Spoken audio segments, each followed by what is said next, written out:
Hi, everybody. A lot of security concerns right now around universities as they're preparing many of them for a virtual fall semester.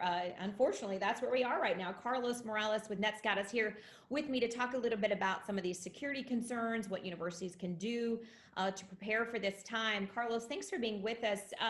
Just start with, I know that there was a particular incident that you guys had to help out with, involving a university that got some attention. Talk a little bit about that, and then just in general about some of the security concerns that you're seeing, and we'll just go from there. Absolutely, Karen. Good morning. Thank you for the opportunity. Yeah, we had a really interesting thing. We've been seeing DDoS, or distributed denial of service attacks, against universities and educationals for years. But we had a particular incident recently where a university in the US was attacked, and they asked us to help forensically, or basically tracing back what the attack sources were, trying to figure out if it was a student, it was some type of malicious actor.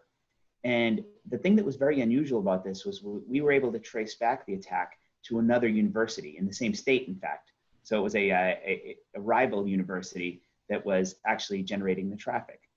That's a hugely unusual thing. Normally, a lot of the attacks on educational institutes maybe are from either criminal elements or students themselves that are looking to avoid tests or avoid things that are happening from the school front. But this one university to another really is something that is unusual by today's standards. It does kind of harken back to the beginning of DDoS over 20 years ago, where actually on the beginnings of the internet, it was largely educational institutions and research institutions that would have communications between each other to facilitate the exchange of large files, research, etc.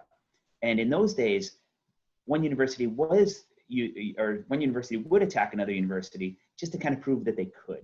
And it was more of like a war games that would happen between graduate students or even professors in universities. Today, that's become a lot more commercial. Things that are impacting universities are happening largely because of the fact that university is teaching certain subjects, or again, because of the student populace wanting to avoid some aspect of their schooling, and so they perpetuate attacks. The whole concept of one university to another, therefore, is kind of unusual. So it was unusual for us to see it, and it was an interesting case. Yeah, I would say so. Certainly not what you probably expected to find when you first started to dig into this. So, when we talk about, and every university is a little bit different, but for right now, it seems most are either going fully online or maybe a hybrid type setup. So, we're talking about, schools all around this country that are going to be operating in ways that are completely different than how they have, in the past, which has its own, interesting set of circumstances for the teachers and for the administrators and the students as well. So when we talk about cybersecurity, when you look at that, knowing all these universities are having to make this big of a change, what are your biggest concerns in terms of where they're vulnerable? Obviously, university to university is not the norm. So where do you see the biggest concerns right now? Well, funny, I'll start with an analogy maybe, right? So there's this concept called an attack surface, which basically means this is the entirety of the area where you're vulnerable to some type of threat, right? So what we've basically seen over the last 6 months is the attack surface for universities to grow significantly. And again, the analogy I was talking about is, think about a boxer. So university used to be largely a on-campus presence thing, right? You did a lot of the registration, all the bursar activities, all the payments, all that stuff over mail, and you went and attended classes in person. You took tests in person, wrote things down, gave it to a professor, and the grading happened, etc. There was things that were on computers, and certainly there was websites and maybe research and some other things, but it was fairly limited, right? So in the case of let's say a boxer, that means that all they have to do is protect a little part of their face, right? Because that's all that's actually exposed to the other boxer. But what's happened now is a whole bunch of things that used to be done in person are now done remotely. Start with teaching, right? Virtual classrooms require somebody to be on a Zoom or a WebEx or some type of Google Meets type of platform, so that you're able to convey the knowledge to multiple students at once that used to be physically in the same classroom to you. If there's any disruption of that, that's big. That's a big attack surface. Call that the body of the boxer, right? When you register for classes, like my son is actually going into freshman year of college, and they did a registration for classes about a month ago. Most of the students, like 75% of the students, were registered in the first 15 minutes.